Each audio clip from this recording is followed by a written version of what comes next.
देखिए, uniform civil code बहुत ही अच्छी चीज है। ये नागरिक को समानता का अधिकार देती है। ये धर्म में कोई भेदभाव नहीं करती है। हमारे देश में आपके जीवन से लेके मरण तक सभी चीजों के बीच में यूसीसी एक बहुत बड़ा रोल प्ले करता है। आप हिंदू हो, चाहे मुसलमान हो, चाहे सिख हो, चाहे ईसाई हो, आपके लिए भारत का ही कानून सर्वोपरि है। आपके लिए कोई विशेष धार्मिक कानून उसमें नहीं आता। ये तो बहुत खुशी की बात है कि आपके लिए बर्थ सर्टिफिकेट हो, चाहे आपकी शादी ब्याह का कोई जानकारी हो, चाहे आपके तलाक से रिलेटेड कुछ हो, चाहे आपके कुछ खानदानी विल बनाने की बात हो, सब एक ही कानून के अंतर्गत आएगा। और हमारे देश का कानून डॉक्टर बाबा साहब आम्बेडकर जी के अनुसार आधार पर चलना चाहिए। तो हम समझते हैं कि यूसीसी जैसे कानून से तो लोगों को और ज्यादा दिलचस्पी लेनी चाहिए, उसमें और ज्यादा सहभागिता होनी चाहिए, क्योंकि ये यूसीसी कानून किसी के खिलाफ नहीं। पहले तो ये समझना होगा कि यूसीसी किसी के खिलाफ नहीं है।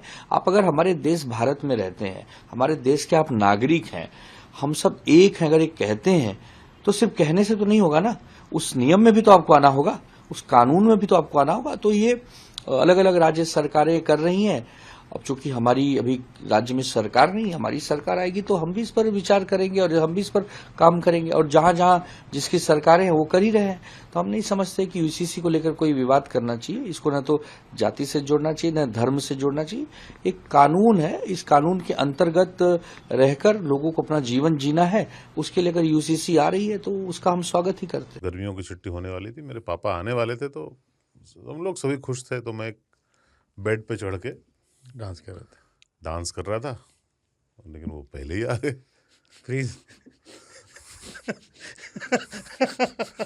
तो मैं उस समय तो कंटिन्यू नहीं कर सकता था ना, तो फ्रीज फ्रेम टाइप का हो गया। कसम पैदा कर